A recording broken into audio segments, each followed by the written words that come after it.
Okay. Hi, everybody, and very warm welcome back to Sarsfield's virtual pub here. I have a great honor today because I get finally, after a little bit of technical difficulties, I get to talk to John Molloy up there in Donegal, who's at the forefront of all these protests. John, thank you very much for joining me here today for a bit of a chat. Hi, Declan. How you doing, man? Great to see you. Great to see you in I'm doing person. well. I'm doing a little better than I should be doing because I'm 3 days into a 4 day fast just with water. So I'm missing at least one cylinder or possibly two, but I've still got six left. So I'm usually an eight-cylinder motor, so I'm good to go. Well, John, I want to I'm a flat cover four.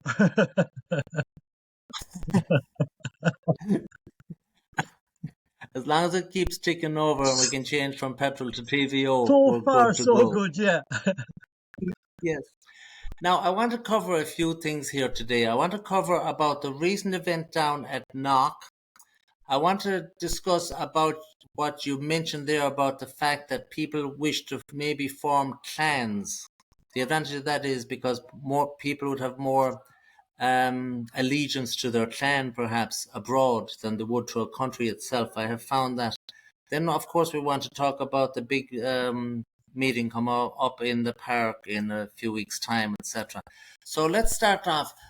The meeting that was in Knock was poorly attended, but it really was some fascinating people that did attend. Can you tell us a little bit about what happened at Knock there a week ago? Absolutely, absolutely. And when you do these meetings or these protests, inverted comma, you don't know what or don't know who's going to be there till you actually get there. No matter how much you put it out online, and no matter how many people go, yeah, we'll be there. Knock needs this, and so on. You don't know till you get there. And when I got there, I had already programmed in some lads and people that I was going to meet at 1 o'clock. We had a sit down and we had a coffee and I had my lunch and all that. And we had a good chat. And the reason for that chat was, as you touched on there, about the clans of Era and about the 26th. So after that, then we went up as far as the opposite the Basilica, and there was a small crowd, but and we had a harpist there, as you've probably seen from my video, Yes, right? it was And it fantastic. was very funny because what happened on the morning was that the guy that was supposed to be doing my sound and everything else came down with a bad, bad, bad bug. Now he's recovered, but he came down with a bad bug and it left me in a, oh my God, what am I going to do? Here's a scenario. But a friend of mine got in contact with the harpist and he was over in Galway and he had a PA system. And he said, look, I'm on my way back from Galway, but I have no car, but I'll hop on the bus Éireann and I'll get to Knock. And lo and behold, he got to Knock, and you know something? And it was really funny, right? The harp playing there, right, it was just mystical. It was absolutely you couldn't have done it better. You couldn't have brought it together better. And you've probably seen a video that I put up with the harp playing in the foreground and so on. But with a small crowd there, but rather than doing up the street and whose street, our street, and all the bells and whistles and everything else, we actually we had a cup of coffee. We all talked. We held up the flags. We did everything that goes with that. Tom Moran was there, good old Tom Moran. He is such. I have. I learn so much from that individual every time I meet him, and he has huge respect for me, and I have massive, massive, massive respect from Tom. Tom has been there, done that, wore the T-shirt, sold the T-shirt, and bought it back again, right? But with a, Let me interject there for one moment, John. Now, you mentioned this fellow, this older gentleman. Could he actually be used as a sort of a figurehead to represent what we want to get back to? Because he is an unusual person. He's elderly, and but he still has the spirit. He's a sort of one of the a, a, a figure from the past in a sense. he's like I stand beside Tom, right, and I listen to Tom, and I think when I'm listening to Tom, I think I'm listening to my father, right? He's got that aura, and everything he talks about is things that I've seen my father doing when I was knee high to a grasshopper. And I've asked Tom about the 26th, and Tom is, as you say, the figurehead on the 26th. Tom has put together a full speech for that, and so on and so on. And going forward, Tom would be the figurehead, as you say, and we put perfect the figurehead there on that for this type, for what we're trying to achieve, and what I'm trying to achieve, and what the ICT, the Irish Communities Together, which is what I stand for, is getting all communities together, no matter how small your community is. If it's only 700 people in your community, or if it's 20,000 in your community, and I say 700, we say Alexa Drummer here. I say 20,000, the likes of Athlone. Doesn't matter how big or how small your community is. Getting the clans within that community to get together in their community and bring the clans of Era to the Phoenix Park. That's Now it's fascinating you say that about this gentleman, because there is a few different groups of people trying to bring everybody together. yes. And it's when you're dealing with an Irish group of people, it's very, very difficult to bring them everybody together, because everybody, of course, wants to run the show. That is the problem.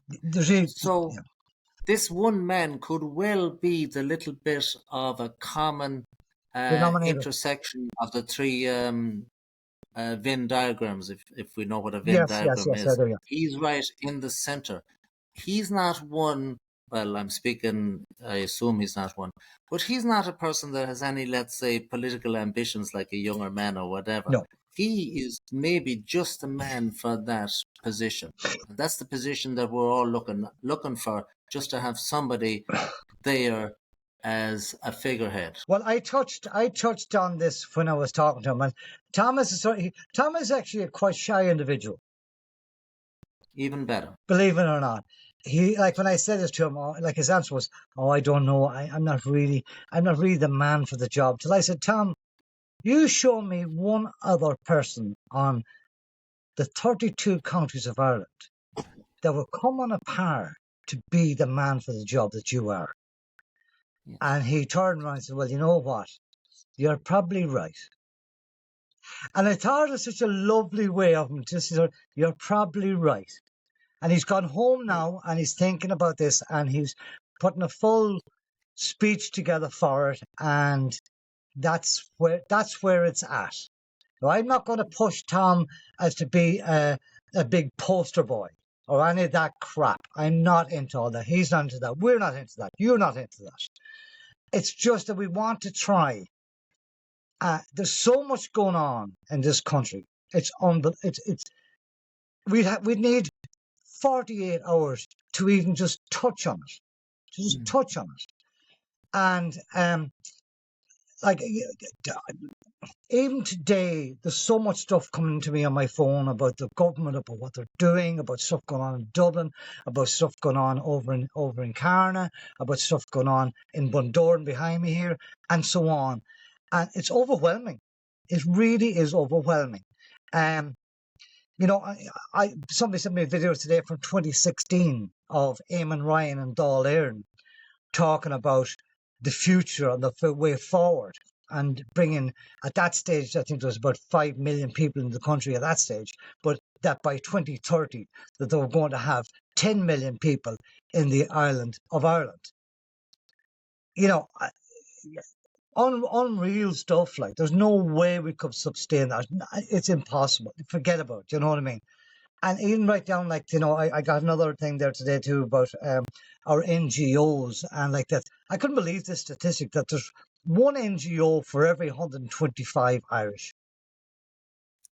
So, Yes, you know, there's somebody told me once that there was 32,000 NGOs. 30, somewhere around 20. And to put that in perspective, that's 1,000 NGOs for each of every single county in Ireland. Yeah. There's more NGOs in Ireland than there is sheep at the moment. Yeah. And there's Well, about I've as just much written down here, there's there's about as much 125. brain power in both their equivalent in brain power. You see, Indeed. The but biggest hopefully those NGOs will be reduced. to any of the American public out there that are watching this or that will be watching this, we have a huge problem here. And we're personally calling for any Irish that are in America to look at what we have and look what's happened in their beloved country. It's in a heap. And the way the government is going at the moment, in 5 years to 10 years' time, max 10, we're going to be a minority by a big shot in this country.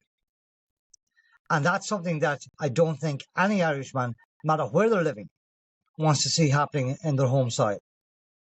So we have to, Declan Kelly, John Molloy, Corky's, Tom Moorns, all us have got to get the clans together to get them into the Phoenix Park, to get them up as far as the president's residence, because he's a complete sellout. We all know what he is at this stage, right?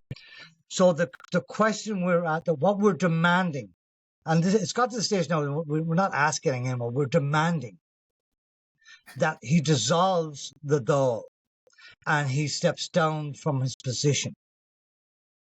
Now, by dissolving the Dáil, people are asking me the question, well, what are you going to do next? Irish people are very resilient. We have an awful lot of brain power in our country, in business people and so on, that the reins can be taken there. Like Conor McGregor, for instance, and I wouldn't be a huge fan of Conor's, right? But at the same time, Conor has done something that no other Irishman has done in a long time. He has got the world talking about Ireland. He put up the narrative of what's going on in his home country. Now, I know there's people saying he should run for president and everything else.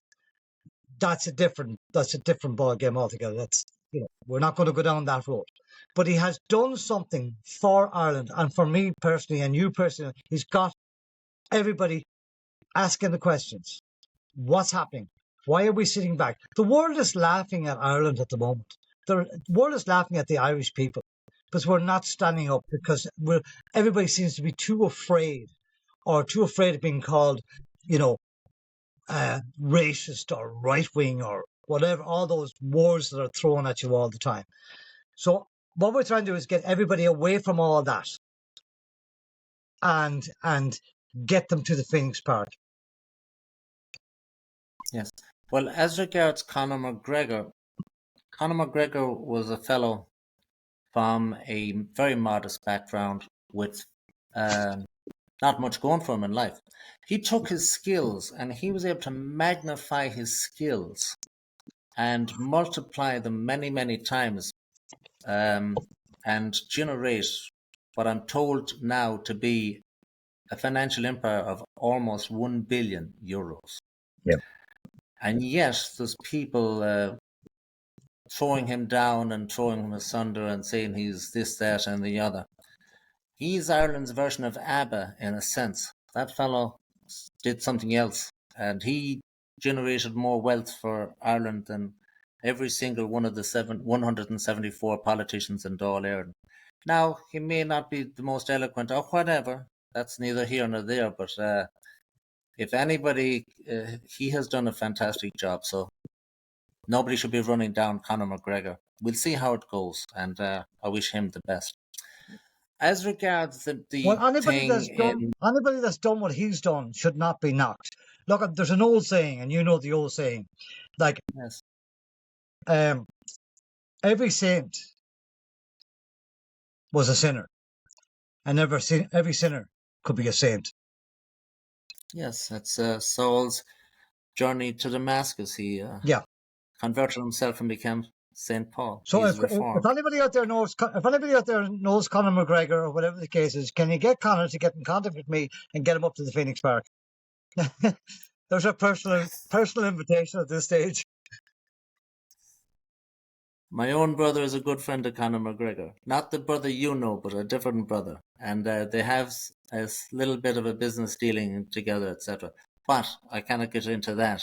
But yes, we know Conor McGregor more than we might be willing to admit or divulge or whatever. But Well, Conor McGregor is. you have my number, and I'm dead serious because what we do need is genuinely we need somebody like Conor McGregor there to Yeah. you know we need that can you imagine just in your mind's eye Conor McGregor and Tom Moran standing under that Masonic emblem in the Phoenix Park? It would be a magnificent combination of youth Oh man, and I'd die wisdom. happy. I would die happy. Well, yes, dying happy is always good. We just need to postpone it for as long as possible, perhaps. True. True. Now, hopefully, the Phoenix Park is just a bus ride in a catchment area covering maybe 1.5 million people. So we would hope to see a decent crowd. And this really is my feeling that this is going to be the last really protest. People are Yep. somewhat exhausted from the protest. This is the do or die moment now. So there's no excuse for not being there. Don't be waiting for the next one or the last one or any other one. No. This is it in the Phoenix Park, and it's right beside ours, and this is the way to go. Well, like everybody, sorry, an awful lot of people are Now, calling for a public protest. An awful lot. And this is either they get up now and get up, get out, put their feet on the street, get up to the Phoenix Park, or stay at their doorstep and stay at home. That's their choice. yes, this is very convenient. I know that Corky and others went all the way down to Rosslare. What a heck of a miserable drive that was. People are going to knock from wherever, Arklow or whatever. Well, sorry. This one now is central, it's convenient, there's no excuse. Well, it's got bus routes, it's got train routes, it's got everything. Yeah. And like you were talking about Knock, there was I think there was 16 or 17 different clans from 7 or 8 different counties in Knock. Cork, Armagh, Dublin, Galway, Leitrim, Donegal, a little bit of Mayo, only a little bit of Mayo. But that'll just show you in a small area like that what could be done in Dublin. On Facebook, I'm a member of 3 different groupings of the Kelly clan. There's actually thousands and thousands of people on these groups. It's amazing the catchment that they have. So if there was a clan of, I know there's another family, I know a friend of mine, he's Mannion, and these people get together once a year, a good number of them. I think they meet down in either Minla or Moylaw, which is close to one another in County Galway. So the clan affiliations could be an absolutely fantastic idea to form allegiances, especially if society begins to become somewhat haphazard back there. Our connection is quite bad at the minute. No, the connection is fine. The connection is fine as far as from my end. Can you hear me?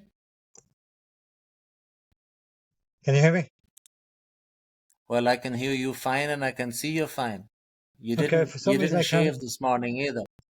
Look, hard day's work, man. Hard day's work. I remember back in the 80s when I did my last one. Oh no, John, I'd say I could still do as much as an awful lot of the young people out there. Perhaps, but not recently. And speaking of the young people out there, we're doing this for them. We're doing this for the young people. Yes, that was my next question. What drives you to such exertions that this now has, since I've been paying close attention to it, this has really occupied your entire life as far as I can see. What actually drives you in this, I won't call it a venture because it's not a venture, but I would call it an ordeal actually more than a venture. But what drives you to continue? What drives me is a couple of things, right? My grandfather, my father, my sons, my daughters, and my grandkids. I don't want to die leaving a legacy behind me that they would look at and go, what? Why? Look where we are. Why didn't somebody do something? I'd like to leave a legacy behind us that they're looking in the history books and going, fair play to those people in 2025. They got up, they stood up against a regime, not just one in Ireland, but a European regime, and they won. And that's what's burning in my belly, and that's like the fire pit that we light at all our protests. To light the fire pit at the turf of Ireland, to light the fire in the belly of the Irish people. So you see yourself as a link in a chain going back hundreds, if not thousands of years, and hopefully will continue, if we succeed anyway, into thousands, into millenniums of years as well. And you do not want to be that link that failed in that chain. You That's where wish I'm to at. put You can, that's it. that's exactly. I'm only a little link. I'm only a little cog.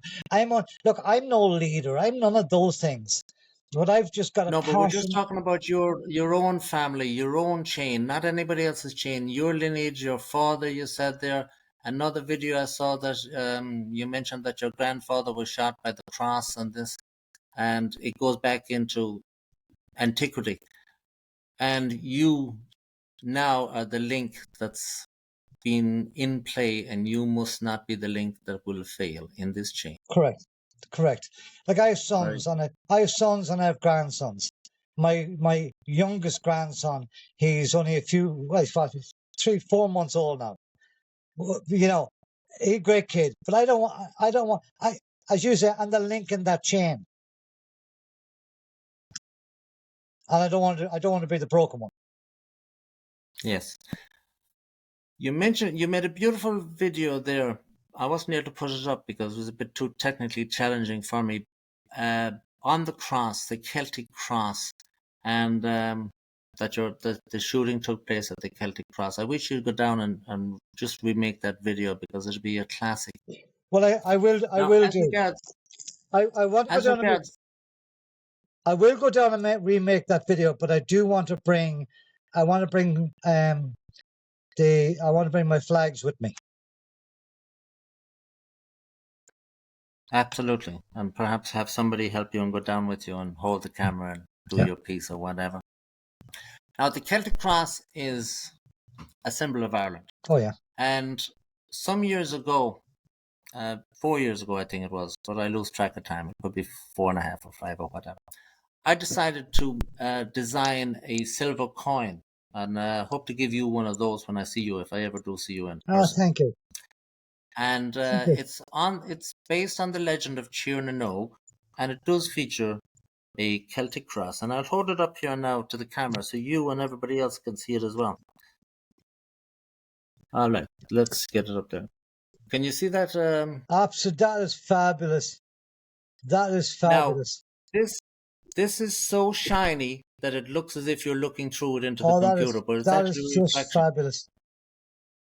I want to give them to the leaders of a movement that we can put together, if we can put together. You'll be one, the other man that we mentioned, Tom, That would is be other, and beautiful. of course That's you'd be another, really, etc., really, etc. that is absolute It class. has it has the Om writing down the stem that spells era, Eire. That's in Om writing, and on top you have the pagan trinity. In the center you have the shamrock. Now the other side of the coin, as I said, it's modeled on the legend of Tirnanog. Where's this camera here? So Oh you yes. see here. Yeah. Oh my goodness, I need to. Yeah. Okay, there it is. You That's see, it's a shilling. It is Oshin agus Neve ag dul tasna an arga goji Tirnanog. That is Oshin and Neve going across the ocean to Tirnanog. Anyway, I got a number of these minted, that's and fabulous. it is of course solid silver. That is I fabulous. believe I believe if these clans were to get together and organize themselves a little bit more, it's not it's not impossible for each clan to have minted their own coin. I could help them out here. I know the company that makes them, etc. They're not they're not cheap because they're solid silver. The cost today of a coin would be about maybe $2,000 to get the dies produced, and then each coin thereafter would cost about $50. The value of the silver in a 1 ounce coin is, of course, the price of silver and on any particular day. And today it's about $35 a coin. But that is something a clan could consider doing themselves. Now, that's something to think about into the future. And there's a lot of problems with trying to buy silver coins in Ireland. They make it very difficult There's not a because they problem put tax trying to. on them. It's not a problem just trying to find money in Ireland because it's all going in a different direction. Well, we know the direction it's going. It's going from the Irish person to somebody else. It's not easy to, it's not difficult to understand Oh, it's how not. the system is made. Uh, People, they're sort of sly. They're giving money to some, but they will say, "Oh, what business is it to you if somebody else gets money?" But the pie is finite. It's 100%. If you give to some, you are actually reducing from another. Now, they may not be able to figure it out, but that is the situation as it But you is. see, you know, the Irish people, right? We're a very giving nation. And we like to help out whoever we can, whenever we can, however we can. And that's seen in so many different occasions when we have fundraisers and all that sort of thing. Even like in our own community here, in the community alliance that I run here in Bundoran and Donegal, there was a young lad killed here last year by a drunk driver. Um, and he was only 11 years of age, about 9 o'clock at night. And we've just after doing a fundraiser there now for Ronan Wilson's the young lad's name, and we've raised €1,000 for him. Now, the €1,000 is only for one particular purpose, and that is for a park bench that his mother wants to get and put where the young lad was, or where he passed on, and put it there in Bundoran. So that's just little things that we're a real given nation. But what's irking everybody at this moment in time is that they're getting more than maybe the fair share of what should be given. And the reason why I say that, I was talking to an elderly gentleman today, 78 years of age, and he was after coming out of the chemist with a big load of prescription stuff on him. And I said to him, "My God, you're going to stay, that'll keep you going for a while. That'll keep the old ticker going." He says, "That's after costing me €32." And I went, "What?" I said, "That should be, that's," he said, "No, I have a medical card, but everything that I got there, I have to pay €1 per item for." Now, the normal person out there with a medical card is paying $150 an item. But the economic migrant that's coming in here, they have medical card. They're paying absolutely zilch, nada, nothing for their medical stuff that they get across the counter. And that's where we feel that there should be a level playing field on all this. It's not fair. So we're being sold out, our sovereignty, all these things are being sold. We've been like, the tail of the dog is wagging, but he's not barking as far as the Irish people are concerned. Well, as you know, I have another small YouTube channel called Common Sense. I hope to push that and I hope to get something there. That would be the slogan for any political party that I'd be involved in going forward. And I will be pushing common sense. And you're talking about immigrants coming in and getting this, that, and the other. The most bizarre example of that would be perhaps where some people will get their hairdressing um, jobs done for free. I did see a lady on some YouTube chat or That's whatever why complaining that 5 Ukrainian ladies got their I hair was just done, about to bring that and one it up. was it was €100 Each. each, and that's Yep. $500. I used to own a tavern one time, and if I took in $500 in the course of the entire day and had to listen to drunks for 15 hours, it'd be a good day. $500 just to get their hair done is absolutely amazing. It's absurd. And of course, then there's some other African ladies that need to get their braids done or Did whatever, you and get that did you get the God end of only that knows what. video? Did you get the end part of Sorry, that video where I'm not sure. I'm not. yeah, the girl asked them, give them, said, look, okay, that's €100 each after getting their hair done and everything else. Yes, And they said, no, we don't pay. And she said, what do you mean we don't pay? And she said, we don't pay. She said, well, we need to get paid for doing the job and materials and time and so on. She said, okay, hang on one moment. And she went outside the door. She made a phone call. And within 30 seconds of that phone call, there was a person at that door of the salon with a check from Irish Red Cross. That in itself it's tells a tale. unbelievable. But you Now, do know that granted, the guy, you do know that they're getting their cars and everything repaired at the cost of yes, the state. I'm well familiar with it, and of course, needless to say, there are greedy garage owners that are now going with the scam as well, Oh yeah, and the price might be inflated by yeah, €2,000, 1,000 for you, one 1,000 from thousand. me. Yeah, And I did see one a garage owner that was a patriot and a well more an honest man, we'll put it that way. And he says, "There's no way I will make whatever I make by my sweat of my brow. I won't steal from the government." But he did say that he spoke to something like 12 other people in that business, and they were all in on the scam. yeah, And that is and that's something else. like there are very solid Irish people, but there are look, it's in every country. They are the ones that the money grabbing people. That they're there. You know what I mean? So, but Yeah. look, going forward, going Yes, forward. let's discuss going forward. What is there a game plan to put together an alternative political party? I am in contact with numerous people and they all have different ideas. This is the fellow, that is the fellow. No, we're going to form another thing altogether. What is your what is your opinion on forming a brand new party altogether Well, from scratch? again, like I was involved, as you know, going back with the Irish people, and with said Alan Fagan and company, and um, the idea there was to, at a local level, was to just to show local people that there is alternative.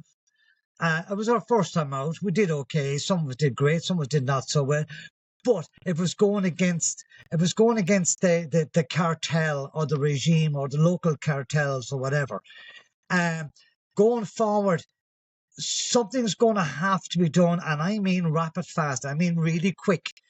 There has been different groups, different independent groups amalgamating, and suddenly, as quick as they amalgamate, they seem to disappear. And the reason why they're disappearing is very simple, and it's something we touched on earlier: egotistical. Egos, egos, egos. Everybody wants to be the leader. Nobody wants to be the follower. And that's what's wrong in Irish politics. We should all be together, shoulder to shoulder, going through the barricades and going through the political system as a unity, as one people. Somebody has to bring it together, but whoever brings it together mustn't bring it together on the premise of, well, I'm going to be your leader. Exactly. Like, Now, there's I'm an awful lot of very solid, independent um, councillors or independent people out there that could do this. But you've got to stay away from the whole ego thing and just think of Mother Era. Time out for egos down the line, the way down the line. Now we have to save the yes, country. I would very much agree with that scenario. Sure enough, um, that is fascinating. So we know what a lot of some people that I speak to have sort of given up on the electoral system altogether. They say it's rigged or whatnot. I would well suspect that it is rigged, but it's easy enough to unrig it. The secret is the secret vote. People have got to say, I don't care if anybody knows who I vote for. You have counters or spotters or whatever in a local national school, and let's say there's 250 people voting. At the end of the day, they have figured out every single vote and who they voted for 100%. on that night. 100%. Now, let's say if you have a voting station and you have a patriot at that voting station, and as those people come out, anybody that's on our side will say, put me down, I voted for John Molloy, put it down. I know it's illegal to take a photograph of your ballot paper, but in the bigger scheme of things, that's not exactly capital murder either. No. So that would have to be, there's a lot of things that has to be done to outsmart these people because they're not very smart at all. They're just following, reading the memo and doing what they're told. They're actually, as generations go by, they're getting dumber and dumber. And that's why we have the politicians leading us that we do Correct. today. Correct. So that is. Well, the last election, and look, I'm just calling a spade here, right? The last election was rigged big time. Left, right, and centre. Local elections were rigged big time. I know that for a fact. I know, and there's been an awful lot of candidates in the last general election that were in certain areas, and they only got one vote in certain areas. And you ask yourself the question, hang on a minute, that can't be right. They must have got more than one. Of course they got more than one. We all know they got more than one. Another lady, as you know, down in County Kerry, she's battling that as well. And a great public speaker and a lovely lady. But she's got together so much, shall we say, documentation from people saying that we actually did vote for you, and we know, and so on, which is bringing all that together. But the problem is, look, that's past tense. The past tense is that these parasites are in. Words out of my mouth. These parasites are in. And we've got to get these parasites, and that's what I will call them. And I don't mind calling them that. I don't care what anybody thinks I might call them that. They're parasites to the Irish people. We have got to get them out one way or another. Now, people say, oh, look, go to the Dáil and bust the Dáil gates and go in. You can't do that. That's null and void. Null and void because people are going to get... that is totally null and void. Yeah, people are going to get incarcerated for that, and nobody wants that to happen. So what we got to do is we got to go the legal-ish route, which is, as I say, going to the Phoenix Park and demanding and giving a time frame on this. Like Conor McGregor turned around and said they had 12 days, or he was going to blow a can of worms wide open. That 12 days, I think, it could be nearly up. And I'm so waiting with my cup of coffee or with my popcorn. I'm waiting to see what in the name of God he's got thrown up his sleeve, like, you know what I mean? So hopefully my fast will be over by then, so I can join him in what's school. Well, look at, the 26th of April to me is not just to me, but to Managus and Fernahearn and to the clans of Ireland. It is the most important day in the calendar year of 2025, as far as I'm concerned, because that will show me and it will show you and an awful lot of people whether the Irish people are taking this on the knee with their arse up in the air, or are they getting up on their feet and they're getting out there and saying, enough is enough. We, the people of Ireland, are now speaking. And that's yes, well, if this does not result in a decent turnout, I think fellows like us should go back to the situation where we must consider planning up, to use that term, and protect ourselves from that point of view. That then would be a different scenario. Yeah. Most people are not on board with this situation. Most people do not want to accept reality. Most people just are afraid to understand that what's coming to them is what came to the people of Syria just 2 weeks ago or whatever. They just don't want to deal with this at all. I did see it was very interesting. I saw a clip there of Alan Fagan. He was making a speech. This now was months ago, of course. He was making a speech, and it was a very good speech. But he was approached by a lady that gave him some grief or whatever about immigrating and whatnot. And her point was that Irish people were not immigrating from war, so let's give these people a pass. They're not immigrating from war as well. But her big thing was she, instead of just walking by and ignoring him, like perhaps she should have if that's her mentality, she just felt the need to put in her nose into his business. What was going on there is human psychology. She subconsciously did not want to face what this man was bringing into her reality. She much prefers to exist in her fantasy land of a utopia, and this fellow was cracking that facade, and that set her off, and that's why she had to make that Well, interruption. we had the Now same. the thing Well, is, I didn't most that protests, but we had the same thing up in Knock, where two or three individuals came over and asked the question, "What are you doing?" And we told them what we were doing. yes, Straightforward, told them exactly what we're doing. Oh, you're that racist crowd, yes, they have and they that's have what we got. an unbelievable anger, and that is the reason for that anger is they subconsciously fear reality. We had something very similar. Now, I don't like mentioning names, but I will mention this lady, Idel Gillick. Oh Gillick. yeah, She is a fantastic woman. She is brilliant woman. unbelievable. And she went down to Kildare town and she was doing a leaflet handout on the dreaded you know what. She was met with such hatred, and according to her, some fellow decided to set his dog upon her.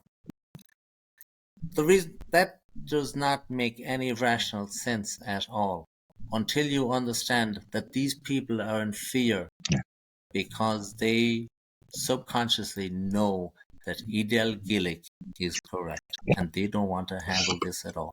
Now that's a different situation, but it's the same The, psychological the other process that's the other involved. problem, of course, is, and it's blatantly obvious. RTE, RTE broadcasts out to all over Ireland. An awful lot of the older generation will have to stick on the 6 o'clock news, or we have to stick on the 9 o'clock news to see what's going on, right? And all they see that's going on is, as I say to everybody, there are these guys in Dáil Éireann sticking the two fingers up at the general public. We see that. The older people don't see that.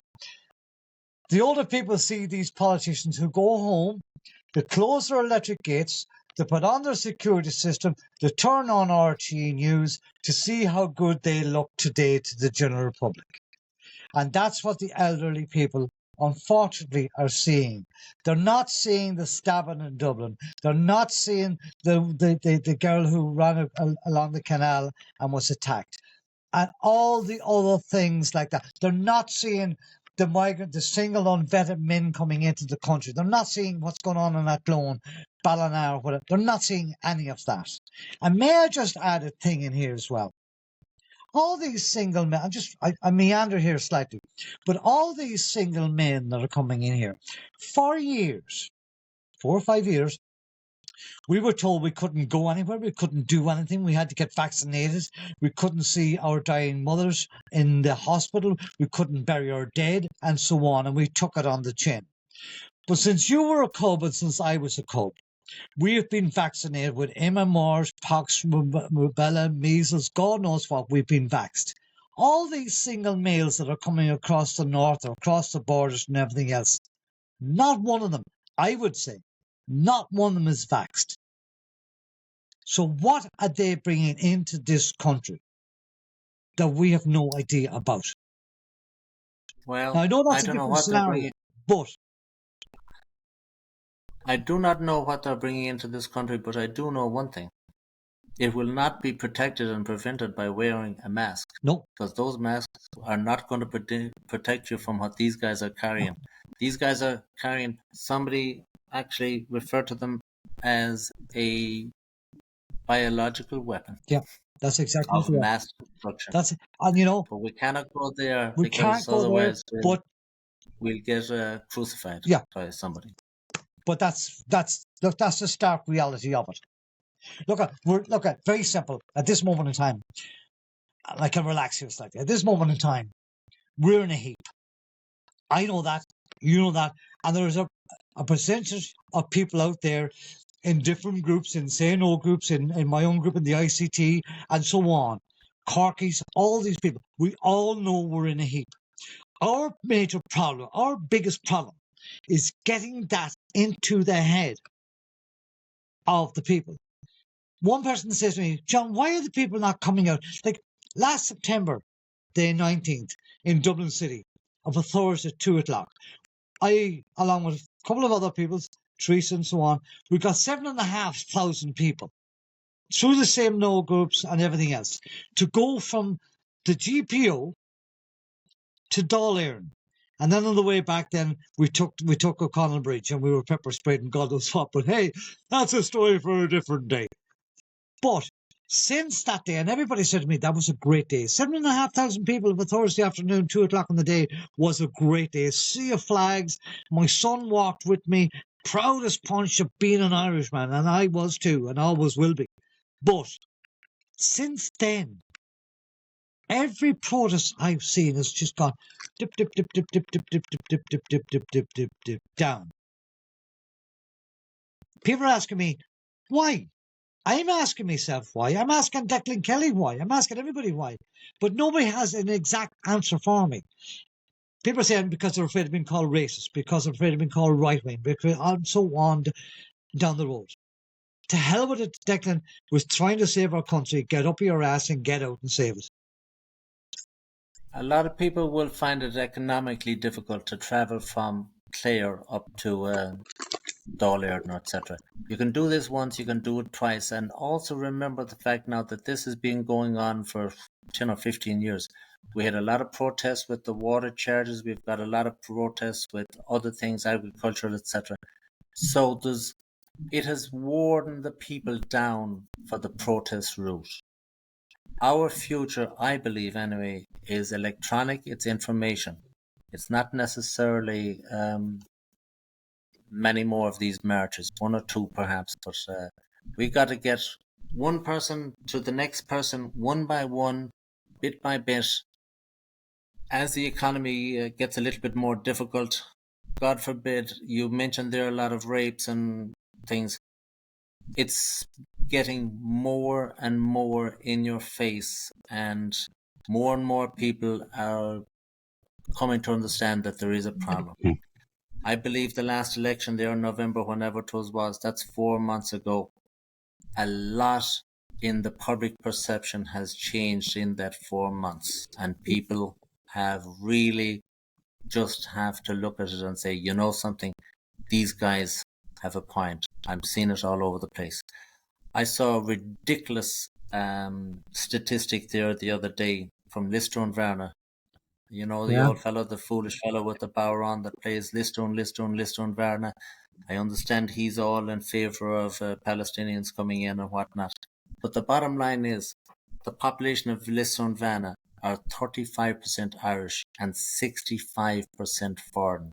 There's something like 600 people from Listron Werner, and there's something like 1,300 people shafted into their midst.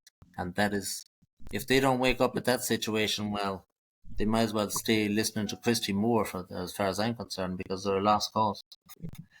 John, we will sort of call it a day at this stage because we have had a very nice conversation of 49 minutes up there on the clock, and hopefully I've got no technical Declan, glitches. before you go, right? Before you go. Yes, but I'll give you a chance to chat there at your leisure. Before you go, Declan, I just want to thank you, right?